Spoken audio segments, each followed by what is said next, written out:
Hey, let's look at some more Frank Miller, Sin City. Family Values. This one was just kind of a one-shot that come out. It's been so long since these Sin City books were coming out. I've kind of lost my kind of timeline of when these things were released and kind of what order.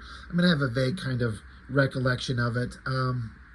But this story features the main character, Dwight, that was in The Big Fat Kill. And then also he was the main character in the A Dame to Kill For. And it features Miho, the Asian badass assassin that Frank created, that I feel like was maybe perhaps like an alternate version of Elektra, like the super amazing, powerful assassin, but a character that he can own and do anything and everything that he wants to do with it. I don't know if that's actually true. I think I kind of read that years ago that might have been what it was, and so that's what it kind of stuck in my head as. But Frank Miller, from my recollection and his Sin City work, was he released his books, his Sin City books, in like kind of regular sized floppy comic format in like several issue arcs, like 5 or 6 issues, 5 or 6 books to tell the whole story. And then just one day, it seems like my as I remember, just one day this was on the shelves, and it's a thick ass like graphic novel kind of thing, and it was not released in like broken up sections. It was just this big thick book that just suddenly is out there. Sin City, Family Values, $10 back in '97. That's not a bad price. It'd be $20 at least these days.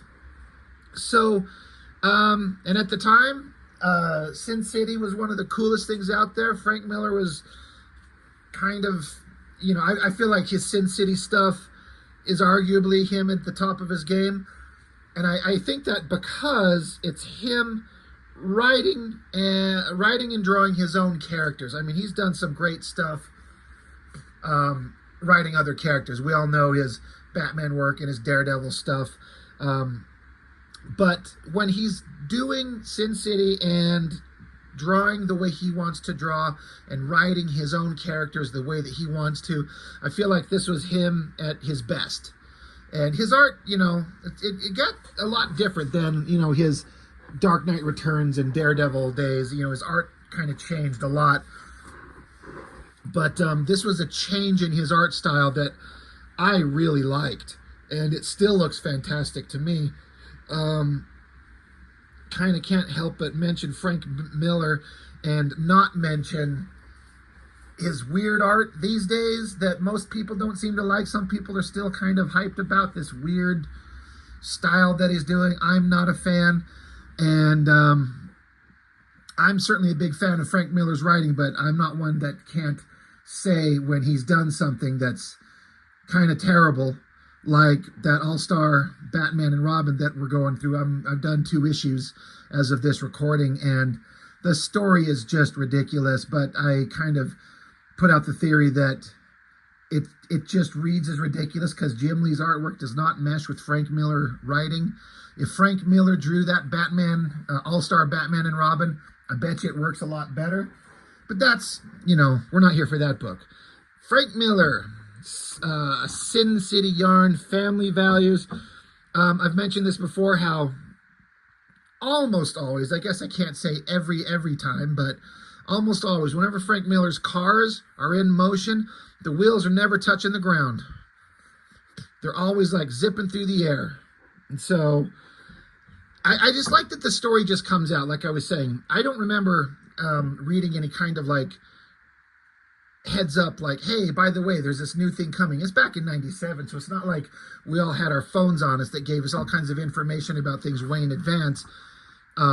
Just my memory is it just suddenly was on the shelf. I'm like, well, hell, hook me up.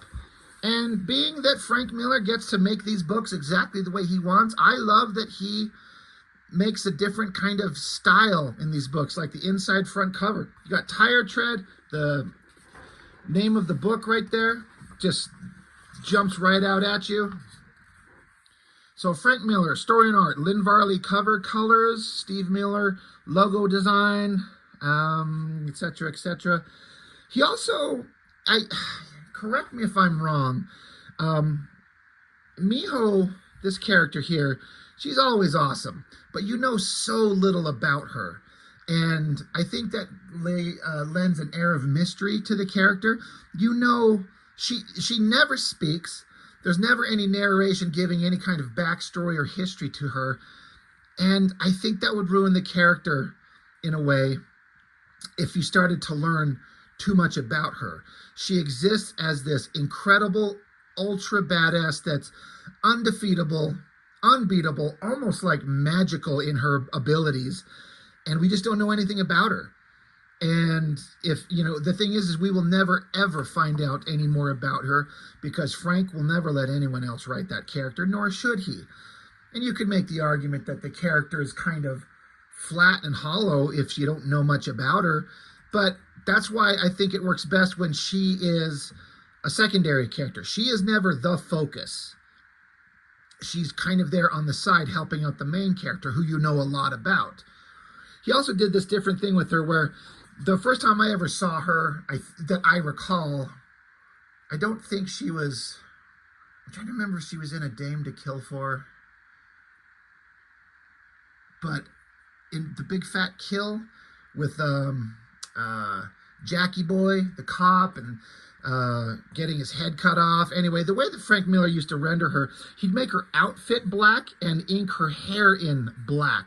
He's changed the way that he draws her here. It's a completely open line thing, almost like a ghost, I would say. So, a really interesting character in this book. So, it starts off with Dwight. And if, you know, it doesn't say his name, but if you're paying attention, you know Sin City Comics, and then you see the character, he's very identifiable. In a way, kind of like his hair, the way that Frank draws this, kind of like his hair kind of curved at the top and kind of hanging down. It's kind of a distinctive trait of the visual of the guy. So he's kind of, all this text is talking about how he's on a mission. He's got something important to do.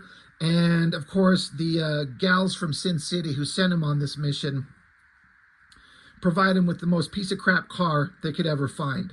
You know, the car's wheels are on the ground there, but there, off the ground, there, off the ground, there. But, you know, he, you know, the text is saying that there's this important mission to go on. He says he's got reasons of his own for taking on this mission. He would have volunteered for it if they wouldn't have asked him. He just wished this goddamn car was better.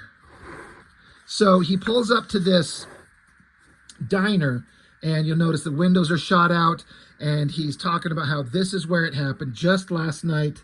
Sloppy work. They didn't miss a thing. This text is all important for what comes up in the ultimate kind of resolution of the story.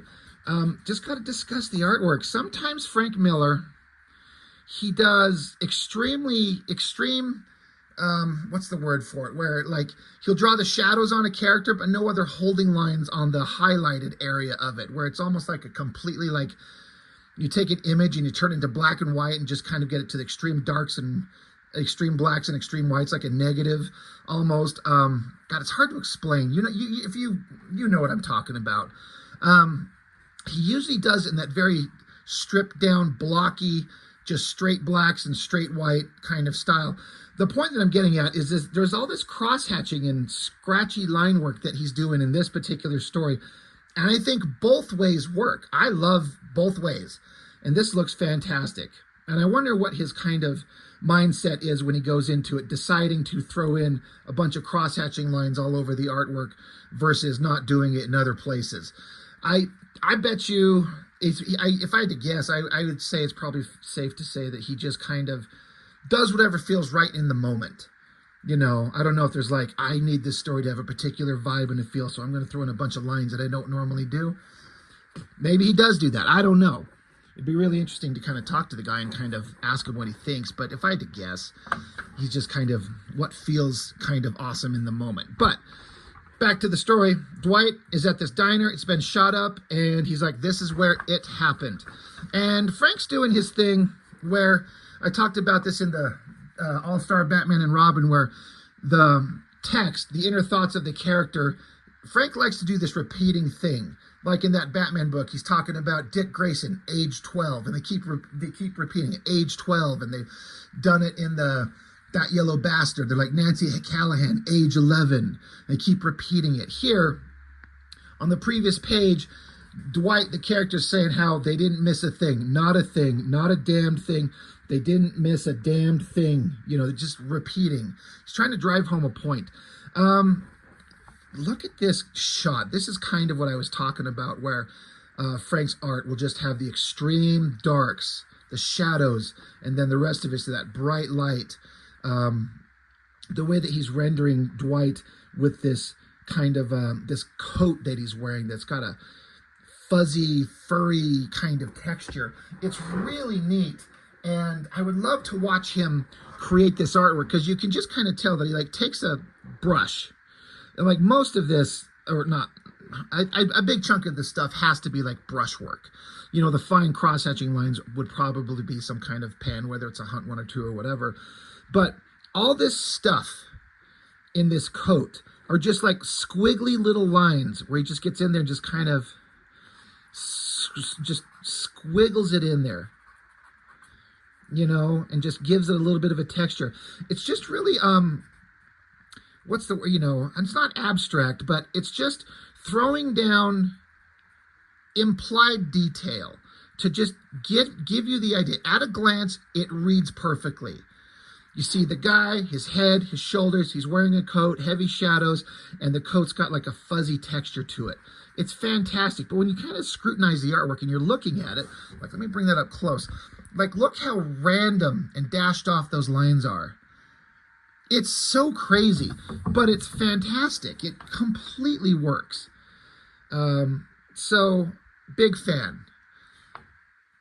But yeah, Dwight, he's like, whatever happened here, they didn't miss a thing, not a thing.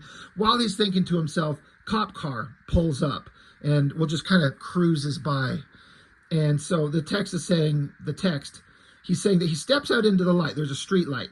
He steps out into the light like any good citizen, try to breathe normal. My fingers close around the cold, hard thing in my pocket. I pray I won't have to use it, because Dwight is a wanted man. He's kind of got a new face, and he's kind of in hiding. So he just kind of plays up to be like a casual citizen, not doing anything sneaky, as the cop car drives by. Yeah. So the cop car keeps cruising on. So he checks his watch. He says, time flies. Miho's in position by now. So he mentions that she's around, and whatever they're doing, she's in position. So he jumps in his crappy car, and it takes off again. The wheel's not touching the ground. So he gets himself to another kind of, some kind of bar. While he gets there, cop car pulls up, and he's like, oh shit, oh hell, not again. And so the cop car pulls up, and there's some interesting kind of conversation. Cops in Sin City comics have never been necessarily any kind of good guy. They do mention how there are occasional honest cops out there, but a lot of them are kind of scumballs. Everyone in Sin City is scum. Like, let's be honest, even the good guys are scum. But so the cop car pulls up, and the cop says, excuse me, stranger, I was going to push on after I saw you back at the diner. After all, no harm in a guy eyeballing a murder scene. But I just can't stand a mystery. There's something about you that just doesn't fit. And he's like, what seems to be the problem, officer? And so you see the cop is actually a girl, female cop. She says, it's that bucket you're driving. It doesn't fit. A big, gorgeous guy like you strutting around in an $800 coat, and you're driving a heap like that? So the girl, she's observant. You know, big, tough guy, looks kind of good, expensive-ass coat, driving a hunk of shit. So he's like, it's my friends. My caddy's in the shop. I was going to meet my friend at the bar to drop off the keys. And he thinks to himself, if she asks for my license, this is going to get ugly. If she frisks me, all hell's going to break loose.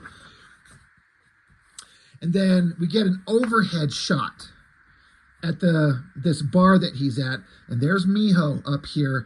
She's got rollerblades on. She's got a mask covering her head. And the narration continues, all hail in the form of a master assassin who's a few inches short of 5 feet tall. Deadly little Miho. One false move by the cop, any hint that even for an instant I might be in danger at all, and Miho will come down on her like an executioner's axe. So the conversation continues with the cop and Dwight. She says, so what kind of a friend you got waiting for you? A lady? And he's like, no, just a buddy, nobody special. And the texter is Dwight thinking to himself, Miho, cool your jets, leave this to me. Remember what happened, remember what down last time you killed a cop, which is a reference to the big fat kill. And then Dwight's kind of piecing it together. He's like, unless I'm reading this officer's signals all wrong, it's not an arrest she's looking for. So he's basically piecing it together. Girl cop's kind of hitting on him. She's like, I shouldn't leave you here. I'm a public servant. I could give you a lift. I've got some time on my hands. I'm just getting off duty. The night is young. And Dwight's like, well, that's mighty generous. I couldn't impose. And she's like, no, it's not any kind of imposition, handsome. All I've got waiting back home are cats and a lousy TV set. She notices that he's kind of nervous. She's like, you seem kind of jumpy. He's like, I'm just kind of a nervous fellow. I'm sorry. Miho is getting out her, everyone's favorite symbol of a throwing star, which I remember thinking that I thought it was interesting that Frank Miller would choose this shape. But, he pointed out, like, this shape existed in history long before, that certain group took over its symbolism in the wider public knowledge. And I'm like, oh, all right, that's fair. Gotcha. Learned something. But, and Miho's, she's getting ready to throw down. And that's what's making Dwight nervous. So the cop says, it's the badge, isn't it? Don't worry, it comes right off. So does the uniform. He's like, that I'd like to see. So cop girl's flirting with him. Normally he'd probably be into it. But Dwight's like, I've got to diffuse this situation quickly. So he says, but first, you got to promise me something. You got to promise you'll use the handcuffs on me. She's like, whoa, you're going from 0 to 60, man. Not that I'm ruling anything out. Then he's like, you got to put me in cuffs, and then you got to spank me and call me Belinda. That's what Douglas does. And so now we get her inner thoughts. She's like, oh, brother, boy, do I know how to pick them. So she gets back in her car. She's like, I'm sorry I wasted your time. He's like, was it something I said? So poor Dwight, he's got to this poor chick's just hitting on him. And he's got to just make up some fucked up shit just to make her get lost. She's embarrassed. Great art again. I keep looking at these squiggly ink lines that Frank put in here. Just brushwork. It looks so cool. If you follow the Sin City books and you know the characters, I'm trying to remember. It's Fat Man and Little Boy, but Clump and Schlub, I think, are their names. It'll say here a little bit. These guys are kind of interesting characters. They're kind of little side characters that are kind of funny, but there they are. So anyway, yeah. Cop takes off, car's not touching the ground, and Dwight walks into the bar where, do I have the names right? Clump, and we'll see their names, but Dwight recognized these guys. They're in there sitting at the bar, and he's like, well, look who's here. Evening, gentlemen. Because Dwight and these guys have interacted before, and it did not go well for the two idiots. One of my favorite things about these characters, yeah, Mr. Clump and Mr. Schlub. Ever since they were introduced, they were introduced one time and they didn't speak, but then their next appearance they talk. And, Dwight refers to them, is Dwight or it was Hardigan referred to them as low-level thugs with delusions of eloquence. And the way that they talk is freaking hilarious. And if you've seen the Sin City movie, you know what I'm talking about. But I'll read you this dialogue because they see each other, or they're looking at each other, and they saw Dwight. And so the one guy's like, Mr. Clump, I can scarcely constrain a confluence of mixed reactions in this most unexpected of visitations. The other guy says, the most enigmative of tough guys inflicted upon us damage in the severest, both professional and anatomic in nature. And yet, and the other guy says, and yet, said tough guy might now unwittingly afford us an opportunity to ingratiate ourselves with local administrators of matters extra legal and yield us much needed fast cash. Our minds are as one, Mr. Schlub. So that dialogue is hilarious to me. Like, they've got a expansive vocabulary, and they're like just scum of the earth, though. So it's a really funny character trait that I give full credit to Frank Miller for creating. I love reading these guys talking. So they're going to follow Dwight. They're like, leave us move with pursuant intent, Mr. Clump, and with utmost discretion, Mr. Schlub. So Dwight's thinking, I haven't seen these clowns in months, not since I shot them in the leg. So now there's this whole scene. I'll kind of, because this book is thick and I'm 20 minutes into it. I'm not very far into the book. Dwight basically, he's coming to this bar and he's hitting up this chick here. She's kind of an older gal where she's kind of like moved on from her prime. She used to be a young, hot babe, and now she's older and no one pays attention to her. But she's been around and she knows things. She drinks and she knows things, maybe, right? So Dwight's hitting her up, trying to get some information. And the bartender guy with the giant dick nose, Frank started leaning into some kind of cartoony design elements with some of his figures here with this huge ass dick nose on this guy.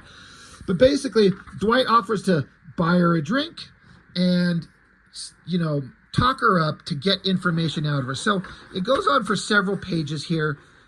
Excuse me. Buys her a drink, talks her up, and she's just like, oh, so God sent you. You're an angel, right? No, only an angel would come see me. And he's like, no, I'm just a nice guy looking for some excitement. And she kind of starts, they're just having like a little flirty chat back and forth. The bartender tells the girl she should keep her fucking mouth shut. She knows stuff and she should shut up. She tells him to shut the fuck up. It's a free country. And the guy's like, yeah, sure, but this guy could be a cop. You ever think of that?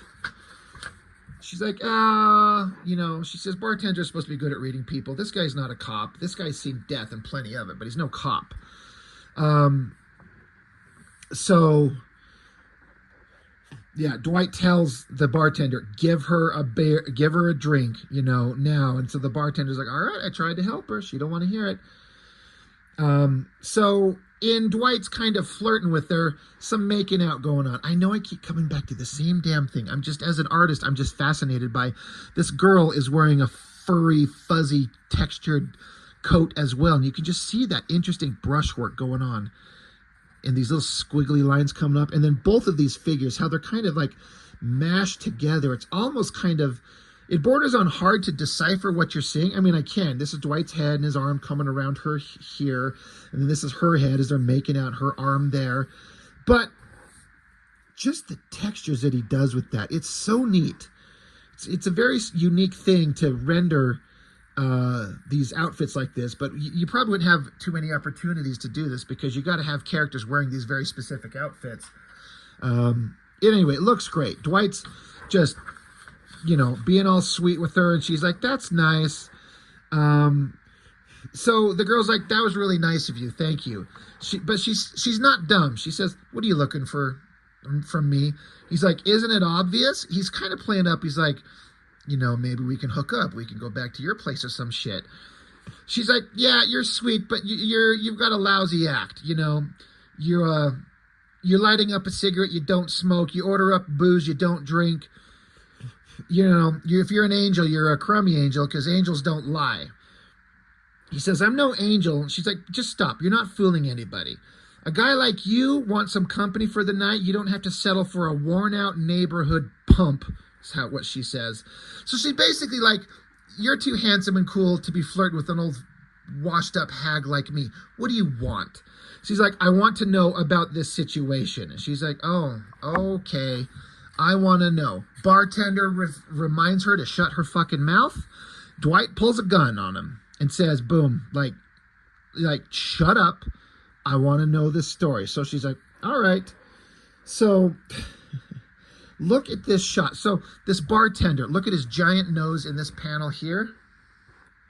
And look at the way Frank renders that bartender down there. Look at that fucking beak on that guy. Like he lost his goddamn mind. It's funny, but I get he's going into a cartoony characterization kind of thing, but that's a little bit much. It's too weird, but it is interesting and memorable, and it's funny. But the bartender's like, all right, that's it. I'm done. I'm done trying to, explain it.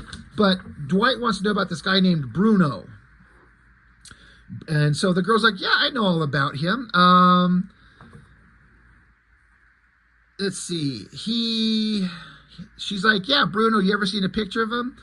You've probably seen a picture of him, like, doing, in politics, up there with his wife and his kids. But Bruno had a habit of busting up families the hard way. So here's this Bruno guy choking a guy out. He's a low-rent killer executing people for, like, basically the kingpin of Sin City here. And so, again, this guy's into politics, and he murdered some prostitute that he hired. Like, just basically explaining this guy's like a politician, but he's into some like the worst criminal shit. He's a scumball.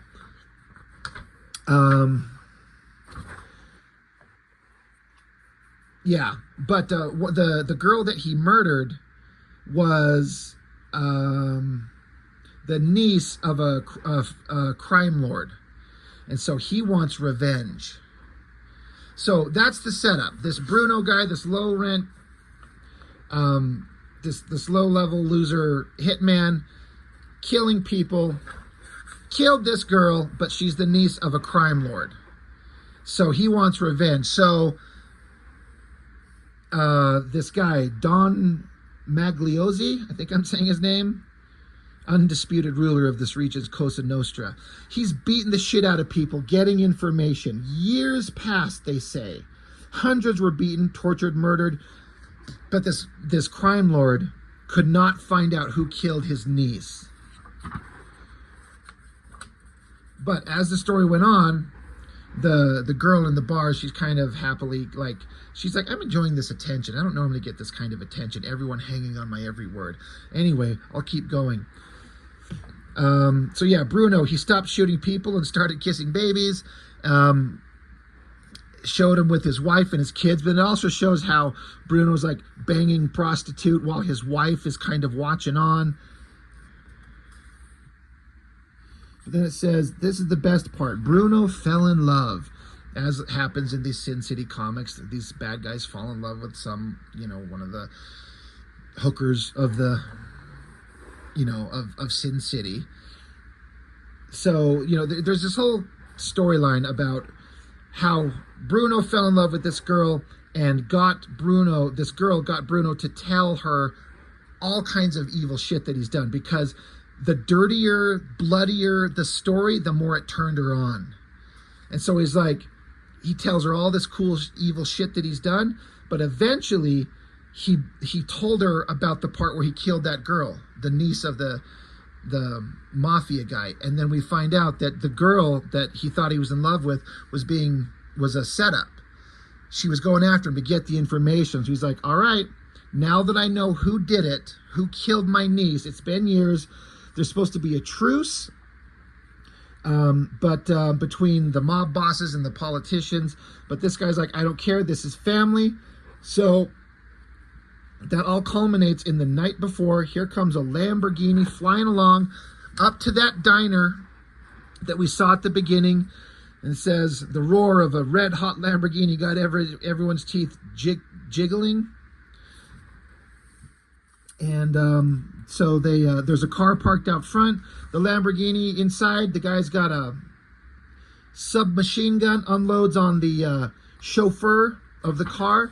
And inside the diner is where this Bruno guy is. Now that they know what he did, they unload on him. It's a hit. They take him out. Just shoot him dead. He's done. So Dwight's kind of asking, so there were no other victims then, huh? She's like, no more corpses. I mean, Bruno was the only customer, so he's down, he's dead, and that's all I know. So Dwight's like, all right, I appreciate it. So Dwight asks her to follow him outside for whatever reason. And then we get, a reminder that Miho's there. And so Miho's up in the overhead. Dwight's out in the back alleyways. Basically, I don't know if he's just deciding to thank this girl. Just keeps making out with her. And I feel like this is just Frank just going kind of crazy with his artistic expression, his fun. He's like, I just want to, he's going to show this story in as many pages and panels as he damn well wants. So we got a picture of them making out, and then another picture of them making out with this kind of the white, and then the heavily dark shadowed with the white paint splatter. More of those crazy awesome textures from the coat. And, you know, the girl's just like, I know you're not real. You don't mean this, but I'll be fine with the lie. She's like, lie to me, Angel. Just lie to me. And he does. And then again, this is just Frank just having a good time, it looks like. Lots of black on the page, lots of ink splatter, lots of white paint spread all over it. And again, the shot of the two of them together making out, like you can't even really see what that is. It's kind of hard to decipher it, but it works in a way that only Frank can make it work. So now we get into some funny, I guess I shouldn't say funny, it's just clever and interesting. Miho up on the roof, skates off the roof, and then the way that Frank draws is where she comes down, lands on the ledge, and keeps skating off. And then there's this car, the Volkswagen Beetle or whatever it was that Dwight's riding. I love this shot, how she lands on the hood and then lands on lands on the roof and then the hood and then onto the ground. It's like thump, thump. She's just skating along. It's so funny, and the motion is great. I thought that was clever. I actually really love that. So Dwight's just wrapping up with the girl. He's like, here's a bunch of money. She's like, I don't want your money. She's like, well, then take and buy your kid a bike or something like that. So anyway, the girl's like, hey, if you ever want to give me a call, who am I trying to kid? She's like, this is just a one-time thing. I get it. So off she goes. And then Dwight, now that the information's out there, because Clump and Schlub were listening in the whole time at the bar, they were in the background in the corner. They heard, so you know they're going to call it in, which they did right here. They're on the phone. They're saying, said tip being worthy of substantive remuneration. So now that the girl's gone, Dwight's like, all right, right on time, right on schedule. That's the car coming up fast. Oh, shit. Bam. Double page spread of this. I don't know cars. It's a 50s era something. I don't know if that's a 57 Chevy. I'm probably wrong about that, if you guys know exactly what that is. But man, does Frank draw that good. Runs him over. Bam. Another splash page, running him over, continuing. Dwight goes flying through the air, hits the ground, and kind of knocked out for a second. Some bad guys show up, got a gun to his head. I have to point out the extremely awesome realism of the rendering of this Beretta right there. That is like, whether it's photo traced or he just took the time with some reference to draw that, it is flawless. And it looks so good. Oh, it says right here, a 53 Cadillac Eldorado. There we go. I was going to say that symbol's not a Chevy. I was like, I had Cadillac in my head, but I didn't know. 53 Cadillac Eldorado. So he's like, oh, hell, I'm going to love driving that car. That's the first thing that Dwight says when he gets up off the ground and being run over. And whoever's in this car, multiple guys, got guns pointed at him. And he's like, I'm going to love driving that car. Boom, kick him in the face. And so a couple of guys get out of the car and they start frisking Dwight. And I loved this line here. You know, the lead bad guy is asking his little lowly kind of subordinate to frisk him. What has he got? And the guy's like, he's got a pair of nickel plate 45 automatics. The Peckerwood thinks he's the Shadow. And I had to think about that. I was like, because I didn't know much about the Shadow outside of that Alec Baldwin movie, which it's not horrible. It's not great, but it's not horrible. I'm like, oh yeah, the Shadow carries nickel-plated 45s. That's awesome. But Dwight keeps going. He's still checking out the car. He's just kind of fixated on that. He's like, I'm in the market for a fresh set of wheels. And that baby there, she looks like the first time the rubber hit the road. This is my lucky day. Other bad guy's like, dude, you must have scrambled his brains. He's talking crazy. And Dwight's like, yeah, I'm crazy, all right. Crazy over that big, beautiful battleship. She's just what I've been looking for. I'll treat her right once I'm done with you fellas. And the bad guys are like, this guy's fucking nuts. They beat the shit out of him multiple times, pistol whipping him. And Dwight's thinking in his head, no, Miho, no. You know the plan. You don't get to kill anybody until I give the word. And we see Miho tucked away on the side. So you understand why Dwight is completely confident in this situation. He's not worried. Miho's there. And if you know her, you know what a badass she is. They keep beating him. And, you know, the bad guys are like, you think you're funny. You can really take it. He's like, the only thing I'm thinking about taking is my new car. So they keep beating the shit out of him, keep pistol whipping him. And they're like, hey, we got to slow this down. We don't want to be creating a public disturbance out in the open, like, too much. We got to get lost. We got to go. If we're going to beat this guy to death, we're going to go do it elsewhere. Great big shot of Dwight's head there. Crazy rendering. Frank knows how to draw a guy's face that's kind of like worn and beaten and bloody. I love this artwork. It's all looking so great. Anyway, they jump in the car and take off. And once again, Frank Miller draws that car taking off like a freaking rocket ship. Miho in the background, skating along. She, for a minute,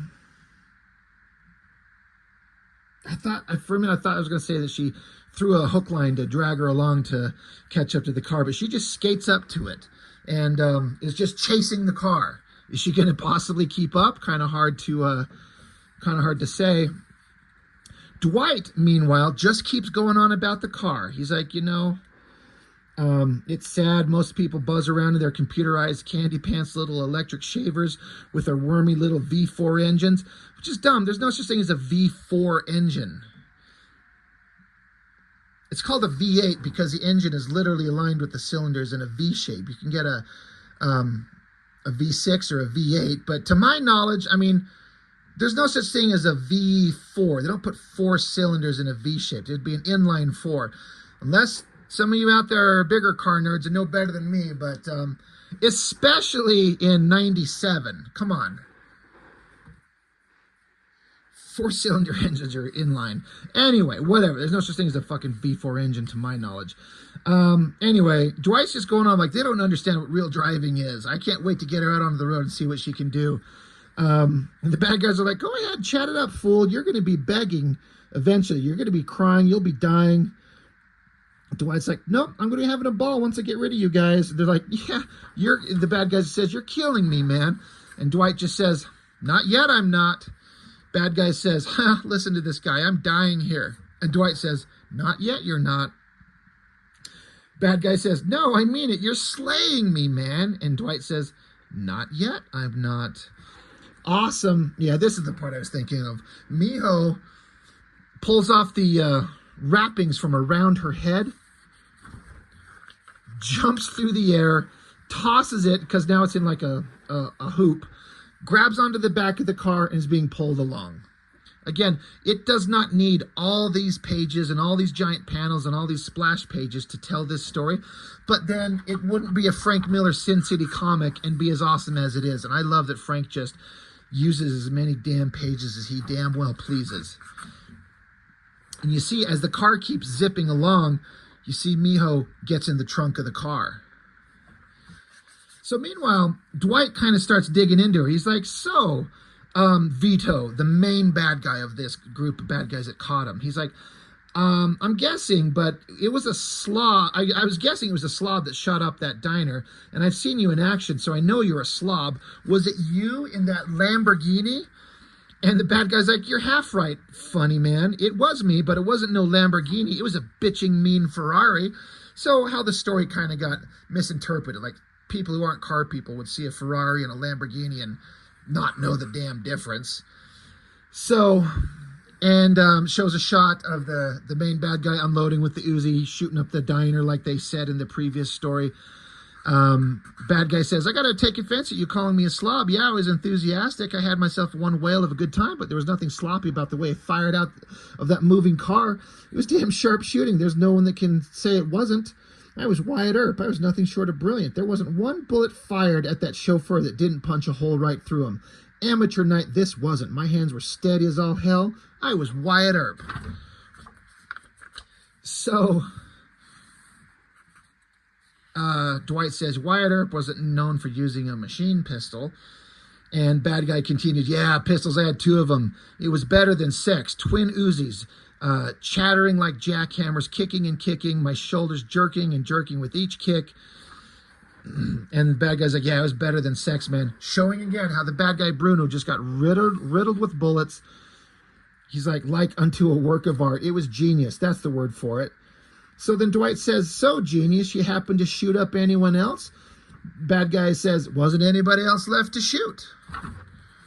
So guy driving the car says, not unless you count the dog. And the bad guy's like, oh, right, the dog. And Dwight looks. Bad guy says, I forgot all about the dog. She was some dumb old flea-bitten stray. Must have been deaf for all the gunfire not to have scared her off. I couldn't help myself. The mangy old bitch gave out the saddest little yelp you ever heard, and then she exploded. It was the perfect ending to a perfect night. So after we unloaded and killed the chauffeur and the bad guy in the diner, some dog just walked by, and bad guy just shot the dog dead. So then Dwight says, thanks. You guys have been very accommodating. You have told me everything I need to know. I might as well start with the killing. And he says, Miho, the one on my right, go easy on the upholstery. Keep it neat. Bad guy's like, he's still in shock. He's talking crazy. Like he's talking to somebody who isn't there. That's never a good sign. Suddenly, from the back of the car, blade right through the guy's head. And then Dwight's saying, Vito, buddy, right about now, I bet you're feeling something sharp at the base of your spine. There's a nice little overlook just around the corner. What do you say we pay it a visit? Bad guy's like, Luca, do what he says. So we're starting to get a sense of just how much of a badass Miho is. So it cuts to, they've pulled up and stopped. Everyone's gotten out of the car. Miho's sitting on the tail. Main bad guy, he's there and he's freaked out. Dwight says, get that corpse out of my car, will you, Vito? And be careful about it. Don't get blood all over the upholstery. And bad guy's like, right, whatever you say. This is your show. And then other douchebag bad guy, he's like, what is this? This is total bullshit. Look at her. He's just looking at this scrawny, not even 5 foot tall chick with swords. And they're like multiple men with guns and knives. Like, we could take her. Are you kidding me? This is so stupid. So this guy's like, one slick little maneuver and the pack of you turns into jelly. Let me show you what a real man can do. Let me show you, doll face. Come and get it, you damn Jap slut. So all right, make some, slurs. You got to rotate your racial slurs. Dwight's like, uh-oh, you've gone and done it now.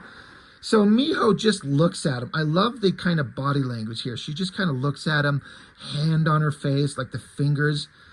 And Dwight's like, you've offended her. And bad guy's like, well, pardon me all over the place. So Miho just casually gets on her feet, on her rollerblades, just casually skating around as big bad guy jumps in the air. That's a great shot.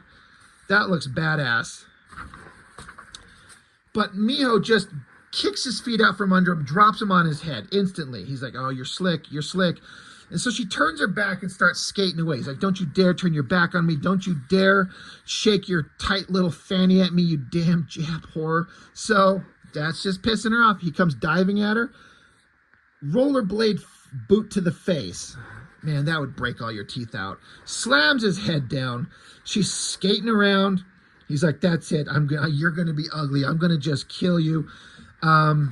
Meanwhile, while Miho's over here farting around with the stupid bad guy, Dwight and the main bad guy, Vito, they're over here. Dwight says, this could take a while, Vito. Take that Beretta of yours. Take it out of your pocket. There's something I want you to do for me. And Vito's like, dude, are you nuts? I flash iron. That witch will cut me in half. Other bad guys like, maybe not, Vito. Vinny's got her pretty busy.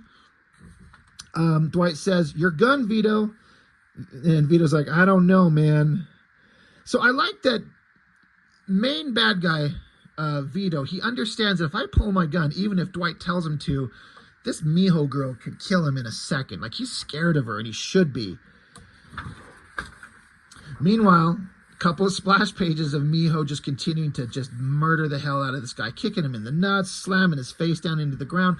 And she's doing it Frank Miller's portraying her as like just casual. She is not concerned. She is not working up a sweat, not having a problem in the slightest with this guy. Just keeps crushing his nuts. Takes his knife from him. She runs over, grabs his knife, and throws it back to him. And then she puts up her hand, like, or gesturing with her finger, like, come on, let's go. And he's just so mad. He's like, you're begging for it. Come on, you're begging for it. And then off screen, you just hear the guy screaming, ah.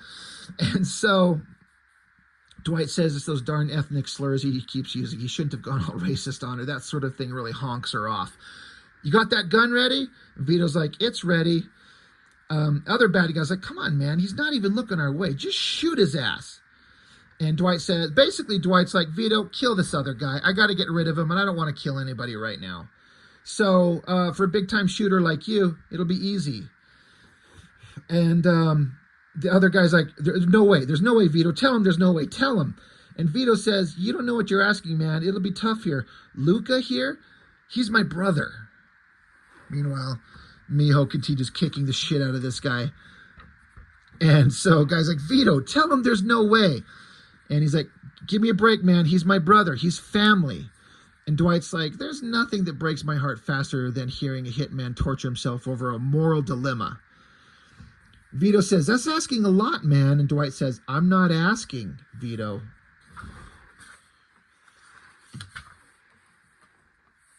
So the two of them are like plug them. She won't notice until it's done, and then we'll take our chances. They're going to kill us anyway. And Vito's like, my brother's got a good point. And right at that moment where they're starting to get a little sense of like, maybe we can take these guys down, Miho just pulls one of her little throwing stars, tosses it, and cuts the cigarette in half that Vito's got in his mouth this whole time. Just to demonstrate she's completely aware of everything that's going on. She's in complete control of the situation, and everyone better just do what the hell Dwight says. And so Vito just doesn't say another word. His brother looks, oh, Vito, and boom, Vito blows his brother's brains out. Boom, gone. So then Dwight's like, wrap it up, Miho. We're running late. We haven't got all night. Knock it off already. So Miho pulls out her awesome little throwing star, throws it at the guy, chops him right into his neck. And then this awesome shot, because she throws it and it slices across his neck. And then on this page here, you can see Frank did this awesome thing where it comes off his throat and deflects off the pier here, there, and back into her hand. Just it comes right back to her hand like Captain America's shield style. So Vito's like, God, what is she doing? Why is she taking so long with him?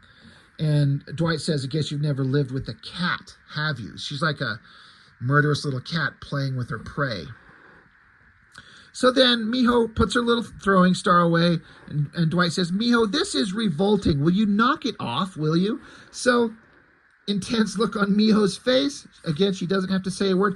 I like how Frank Miller draws her with these throwing star earrings, but there's no connective, like, line between them. They're just dangling off her ears, but he intentionally doesn't show them connected together. It's just an interesting visual, artistic choice that he made.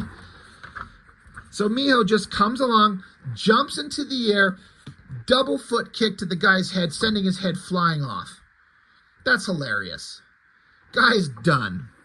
So Dwight's like, good girl. She comes skating up, very casual. Love this shot of Dwight and the overhead lighting. Again, with the textures on that coat, his hands in his pockets, the folds. It looks so goddamn good. It's so perfect. So then, anyway, Dwight and Miho are together. Dwight's like, hey, get the car keys off your brother. You're going to take us for a drive. So they jump in the car, and Dwight says, take us to the Don, the guy in charge. And Vito's like, you got to be kidding. You're too much. You're killing me. And Dwight once again says, no, not yet. We're not. So the car takes off. They're cruising down the road. This is another one of those scenes that stuck with me forever. I just thought it was perfect. Dwight's on the phone. He's talking to someone. He's like, yeah, it's me. We're fine. Here's the plan. Vito driving the car, and he's looking in the rearview mirror. And he notices that Miho kind of lies across the seat of the car in Dwight's lap, falling asleep. And he's like, sleep tight, darling. And so we see her out. So Vito starts quietly and casually pulling his gun from his jacket And then Miho, her eyes open up and she thumbs open her sword from its sheath, just and looks at him to be like, I know everything. You're not going to fool us or beat us. Just stop. So Vito just scared shitless. Love the composition of this with the steering wheel crossing across the middle of the frame, his hands on the wheel. And so he's like, he puts the gun away, keeps driving, and she shuts her eyes and continues on. The car is going down the road. Great double page spread of this like crazy giant, super ritzy $1 million house. Looks awesome. The way that Frank does the negative white with these kind of like modern architecture, structural planes. It's really cool. They pull up to the front of the house, and one of the guards is like, you ought to know better than to show up here tonight, Vito. He's like, I got to see my uncle. It's urgent. So the guard's like, I better call this in.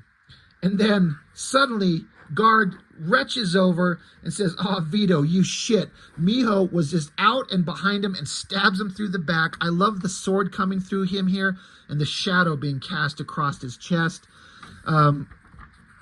One guard taken out. So then Dwight puts the gun up to Vito's head, says, all right, take it slow. I'll have that Beretta. You won't be needing it. And Vito's like, I ain't arguing. Like, he understands. Like, nope. Fine. So then they slowly creep forward in the car with Miho on her skates, zipping forward, and she just kind of goes on the hunt. And she pulls out weapons that I don't know that she had or where she had them, skating around corners. This is one of my favorite sequences too. Just random thug bad guy, like bodyguard on guard duty at this bad guy's place. She just skates up to him. Look at this interesting inking on this like layered brick architecture on the walls on the side there. And so it's just this slow motion as he just turns and look, he's like, what? And she just casually leaps into the air. Look at this, how she's like straight and rigid. She just jumps into the air, this weapon kind of casually down at her side. The guy's like, what the fuck? Bam, just kills him. Just a big splash page of her taking him out, dragging his body down the stairs. So Dwight and Vito are following her. They're like, and Dwight's like, she's really a very nice girl once you get to know her. And Vito's like, yeah, I'm sure. So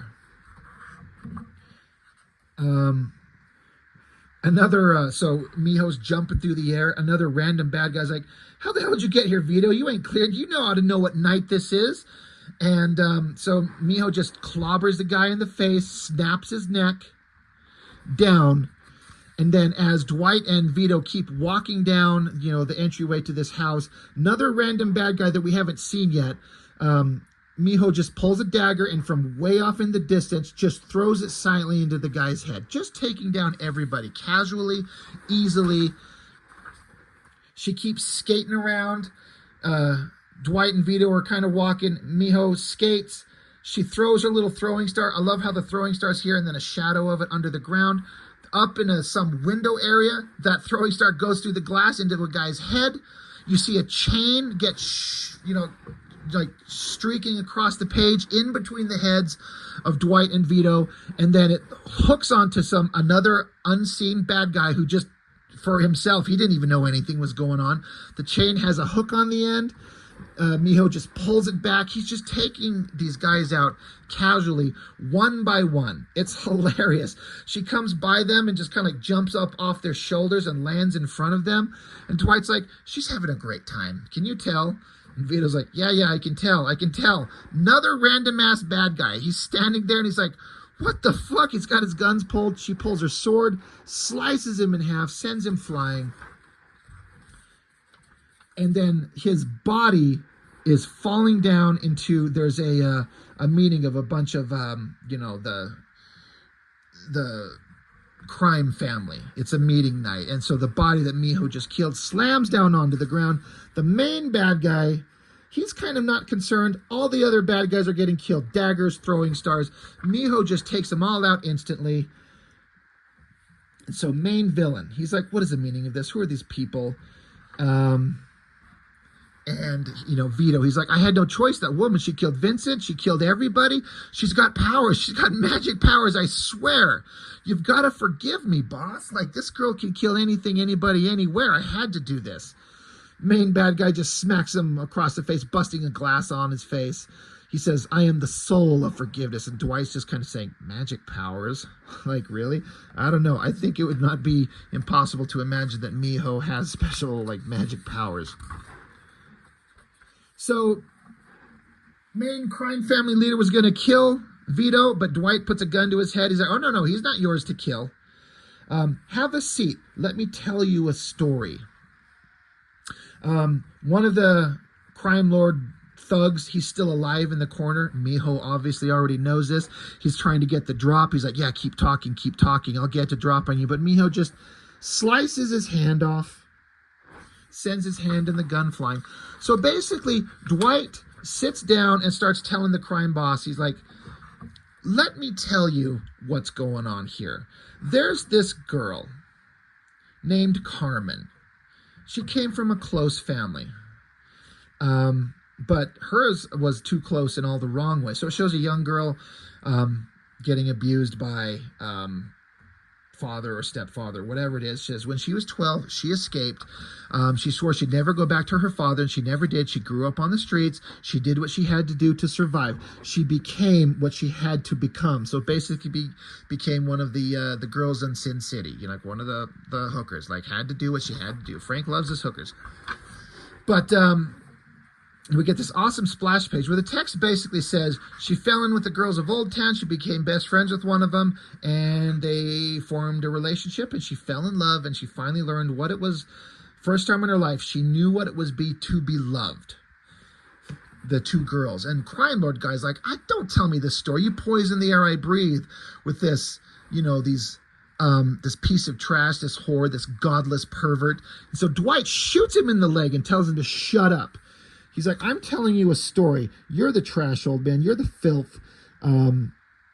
So he's like, shut up and listen to what I've got to tell you. And Dwight reminds himself, he's like, you know, I want a cigarette, but I'm not supposed to smoke, but I lose control, and I don't like it when I lose control. Things go bad when I lose control. And so Dwight kind of turns his attention back to Vito, who's still there. He says, you lost control, Vito. You shouldn't have shot the dog. And so he's like, what are you talking about? He's like, the dog. We wouldn't be having this conversation if you weren't so goddamn vile you'd gun down a helpless old stray dog for the fun of it. If your precious family had better taste in assassins, or if Carmen's car hadn't broke down on that particular block, or if Carmen hadn't walked to that particular diner and phoned up the woman that she loved. So we're seeing kind of a flashback to the scene of the chauffeur getting shot, which they, you know, drove home that point very clearly at the beginning of the story. But we see that this girl, Carmen, was right there on the phone. So bad guy unloads, kills the guy in the diner. Carmen, what a great shot. I love this drawing right here of the girl. Giant boots and her outfit and her hair. She's on the phone. And then, of course, Vito, after he kills Bruno, kills the bad guy. And just for fun, he takes a shot at the stray dog. But in the distance, behind him, the target behind him, he shot the dog and he shot Carmen at the phone booth, and he didn't even know. He had not a clue. And so that's what this whole thing is about. And because Carmen was on the phone with her lover, it says Carmen's lover heard every last second of it. She heard everything. So that's why Dwight's here. He doesn't care if mob bosses kill other mob bosses. He doesn't care about any of that. He cares about the girls of Old Town. And this girl got shot down, innocent bystander. And so then Dwight's like, all right, Daisy, we're ready for you. And then in the distance comes a girl packing twin Uzis. There she is. You piece it together. This is the lover of the girl, Carmen, who got shot dead. She showed up. She's there. And then Dwight says, it's a great big wide world out there, gentlemen. There's all kinds of families in it. So they basically are leaving crime lord boss guy. There's a couple of guys who are still alive, but Daisy, the girl with the Uzis, she's showing up. Dwight and Miho are still there. And it just ends with this awesome double splash page. Basically, it's like there's scream, there's begging, and there's the sound of guns. Basically, Daisy unloads and kills them all to get revenge for the love of her life being killed. And I love this kind of ending of this story. Dwight in shadows. And this texture back here, it's like sharp brush strokes, fingerprints, like, you know, you get ink on your fingers and just kind of stamp it on there. Probably some dry brush effect. It's very, you know, evocative and expressionistic. Dwight says, there's machine gun fire. At least I don't have to watch. There's going to be hell to pay for this. The families will assume that boss man Wallenquist is responsible for the slaughter of the Magliozzi clan, and they'll go to war. There's going to be hell to pay, but neither I nor mine will have to pay for it. And it just ends with Dwight in that Cadillac. He says, the Cadillac handles like a dream. I knew she would. So he got his car. And that's it. And I'm like, this is one of my favorite Sin City stories ever. It's this long, drawn-out thing. It could have been told in a much more condensed version, but this is Frank wanting to tell a big story, and he should, because it works. Not everybody can pull this off, but Frank has a way. I know he's kind of controversial. He's getting old. He's past his prime. His art's not the same. I wonder why he stopped doing Sin City. I don't understand it. He was at the peak of his game doing these things, and he just stopped one day. I mean, maybe he got tired. Maybe he got movie deals to write something. I don't know. I don't know what happened. But I think all the Sin City books are great. They're all kind of different, a little bit in artistic kind of rendering, but they're all great. And the stories are kind of the same. There's characters that interconnected and crossover with each other if you're paying attention and following everything.